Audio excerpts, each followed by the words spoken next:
Yo people, welcome back to the YouTube channel. You already know what time it is. It's time for your Aston Villa versus Chelsea review for the Challenge Cup friendly match in Dubai. Now, it seems like we have some good news and we have some bad news. And we have to start off with the bad news. Obviously, we lost 1-0. The result doesn't really mean anything. McGinn with the finish down to the right-hand side of Bettinelli. But Armando Broja went off around about 20 minutes in on a massive stretcher. So it's never good when you see someone coming off on a stretcher. Very rare. Most times players can walk off the pitch unscathed. He had to come off on a stretcher. He screamed.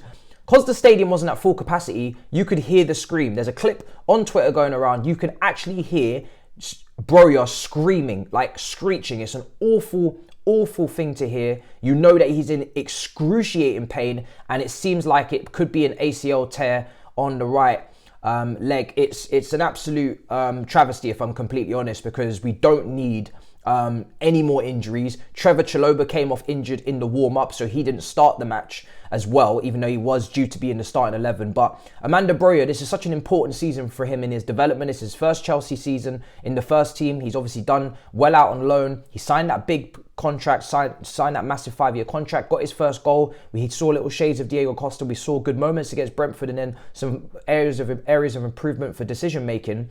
And then for him to go and get this massive injury, which for me looks like it's going to keep him out for the rest of the season. Not only are we going to have to go into the transfer market and act and get someone in, but it's horrible for him. And this could be, you know, Chelsea career defining for him. We hope not, but it could be. And that's the margins in football. They're so slim. 1 minute you're playing a pre-season match or not a pre-season, but, you know, a friendly to kick off the season again and trying to showcase your skills and why you should be starting ahead of Aubameyang, a position that is very much up for grabs. Next thing you know, you're out injured, and it's a massive one. So I really feel for him. You know, he's got a lot of potential. I like what I've seen at times from him in cameos this season. So I'm really sad for him. So that's the big bad news. There were some pieces of good news amongst it, though. Obviously, we lost 1-0. The result, like I said, it doesn't really mean too much to me. It was more about the performance. I thought in the first half of that game, I actually thought it was a good performance from both teams. Aston Villa, due to their goal, we saw it. Build-up play down the left-hand side through Mings, through Lucas Digne, through Douglas Luiz. And it kept funneling. They kept funneling the ball through that left-hand side, in between the lines, trying to make little 1-2s. They kept punching the ball into midfield and then doing little combination play off that. And then the overlap from Lucas Digne for the width. And they were getting through that left-hand side a lot. And it started off with Lewis Hall playing on the right-hand side of the double pivot with Jorginho. And then midway through that game, they switched because, of course, they understood that that was the side they were trying to attack. And that was the side they were trying to cause problems with Brooklyn at right back as well, the young kid. So they decided to switch it and you know, they put some experience over there. That's where the goal came from for Aston Villa. The left-hand side for them was brilliant today. Really good football out from the back, good build-up play. For us, I thought, you know, Omari Hutchinson, you know, he's on the thumbnail for a reason. He was the person that really is why I wanted to tune into this game as much as I did. There was a couple of others, but Omari Hutchinson, particularly in that first half, was just brilliant to watch. He was explosive, he was dynamic, he was great 1v1 with his dribbling, he was cutting inside, he had a wonderful shot, the moment of the first half that will take away. Wonderful cut inside, skipped past two players, bent it round like unbelievable curl. You know when you press the R1 button on the PlayStation? Bruh, I'm telling you, he pressed, boom, just, bruh, that shit, bro, it was beautiful. And it just hit the post. And it's unfortunate that he couldn't score that, because it would have been a wonderful way to announce himself to the first team. Of course, we wanted to see him against Dinamo Zagreb. He was not eligible. We wanted to see him against Manchester City. He didn't play. So this was a great opportunity. And he really did play very well. And it was a wonderful strike. And I think personally, from what I saw from Omari Hutchinson today, he played all three positions across the front. For me, he was best on that right-hand side. Second half, he moved to the left, swapped with Ran Keane, who we'll get onto in a minute. Then he played up front as well for a period in the second half when we took off Aubameyang and we made changes. But I feel like he should be promoted to the first team along with Lewis Hall, who's already been promoted to the first team. Because regardless of whether Ziyech stays in January, of course, there's been links to AC Milan, depending on if we can bring someone in, if they actually give us the money that Hakim Ziyech for the performances in the World Cup actually deserves. But even if Hakim Ziyech does stay until the end of the season, He hasn't been favoured by Potter. We haven't seen him too much. We saw him against Man City. He had a very good performance alongside Pulisic. Then they didn't play against Newcastle. But if he does stay, we still need competition on that right-hand side. We need another dynamic left-footed winger. We don't have anybody outside of Ziyech that can play really on the right flank. Pulisic's better off the left. Sterling could play over there. But we definitely need another winger in there. Just one more, just to give a little bit of chaos, a little bit of carnage, a little bit of unpredictability. And Omari Hutchinson, from what I saw today and from what he's been doing in the youth teams, he looks ready to step up and contribute and at least be in and amongst the first team on the bench, trying to impact things, even maybe against Bournemouth. So he was by far and away who I was really impressed with. Great performance from him. Lewis Hall in the first half. Second half, a little bit more quieter. I didn't like the changes that Potter made in the second half. He started moving a lot of players around. Charlie Webster found himself at right back. Brooking came to centre back. Lewis Hall went to centre back. He swapped Rankine and Hutchinson. Hutchinson went to the left wing. Rankine went to the right.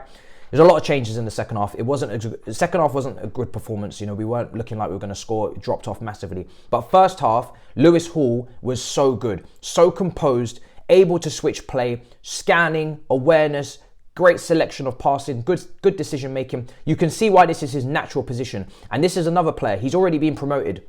We all talk about the January transfer window. For me, I think we need 3 players in the window. I think we need cover for Reece James, so we don't see him get injured again. We want to protect him as much as possible. We need another right back. I think we need a DM, and we definitely need now a striker or any type of forward player that can play across the front line, who I'll talk about in a minute, who I think we should go for, because of course Broja's injured, and we probably needed one anyway because our forwards have been stinky.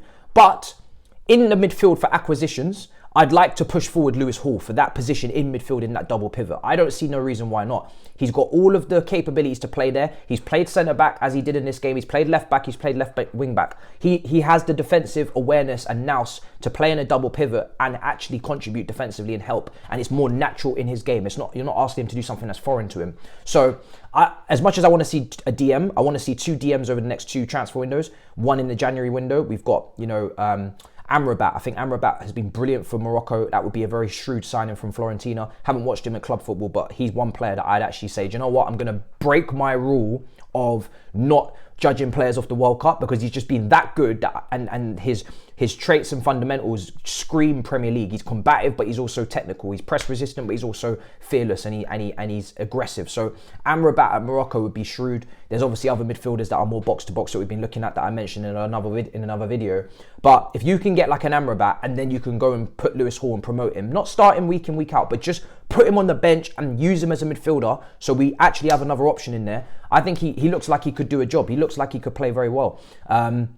So very, very impressed with him. I think Webster was decent, but I think he was a little bit more safe than Lewis Hall. His selection of passing was a lot shorter. Wasn't really willing to switch play when he had the opportunity to. But that's fair, because this is his first Chelsea appearance in the first team, whereas Lewis Hall's played 2 or 3 games, so he's obviously got a little bit more confidence. I thought Brooking at right back, he really showed for me that he still needs to develop. I know it's tough to judge him off one game, but that is what managers are going to do. That is what you have to do. When you come to the first team, you have to impress immediately, or you're not going to get another chance, most likely. And I thought his pass selection, he could have hit it down the channel, took a few more risks. There was opportunities to switch play. He didn't want to switch it for Rankine. So I think for him, he's definitely still got some more developing to do, as do the rest of them. I think for me, the ones that impressed were those 3. Obviously, Webster still has to sign a new contract.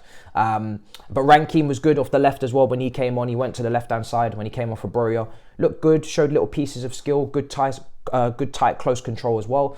Aubameyang, very disappointed, mainly with his lack of awareness and lack of ability to pick out Omari Hutchinson on a transition. He received the ball from the left-hand side. He should have passed it to Omari Hutchinson, who was way in loads of space. He didn't see him, and he just took a very pointless shot, really, with the outside of his right boot from outside the D. Unnecessary, and again, at that age, with that experience, you just expect a lot better. So disappointed that he didn't pick him out. But let's move on as well to, of course, some of the substitutions. He made some changes. He brought in some other players. Again, for me, second half was disjointed. People were playing out of their position, kind of, where they were playing in the first half. It wasn't as smooth, and the performance wasn't as good. We lost 1-0.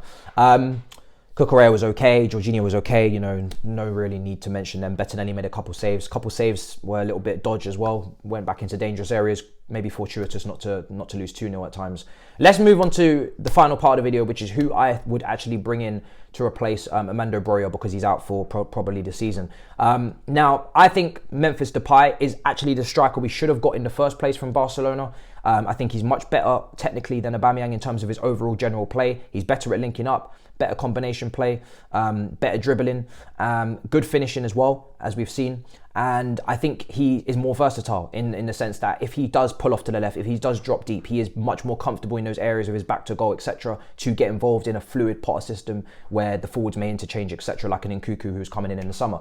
I think Depay, for 4 million or whatever he's valued at, 4 or 5 million, is a snip.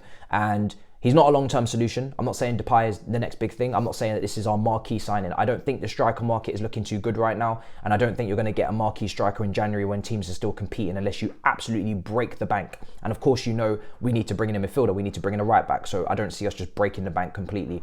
Felix is an option. I know you're gonna want that as well. We'll talk about that. But Depay, I think, is a better striker than Felix. Not saying you can't bring in Felix, but Depay is very cheap, so he can play up front. And then you can go and bring in another attacker if you want. But for me, Depay, at the moment, just as I think quickly, he's the person that I think is probably best suited to come in and actually start games ahead of Aubameyang and actually be semi-dependable to the end of the season. Now, if you want to go and get a Felix on top, by all means, go for it. He's available in January. He's going to cost a whole heap of money. But Felix is not a striker, so that's why I didn't bring him up. Let me know if there's other names you might be thinking of. Ivan Toney, he's got the betting situation. I think he's going to get a massive ban, so there's no point bringing him up. I don't think he's even, a viable option. Maybe you're going to mention Mitrovic and all these other names. I don't know. But I'm just thinking in terms of practicality, who we can get early doors in the first few days of January so we don't derail our whole month. I think Depay is a quick option. He's cheap. And he doesn't block us off from getting other attackers. So that's my, at the moment, as I think, top tier person to go for. But I haven't really gone through the whole, the whole network and whatnot. Let me know in the comments who you would bring in. Hopefully Trevor Chalobah's okay. Hopefully it's just a precaution. And yeah, we move. Some people have impressed. That's what I would do with a couple of players in terms of promotions. We know who we want in the January transfer window. We'll see what happens. And until then, make sure you smash up the likes. In a bit, people. Big up your damn selves. Peace. Come on.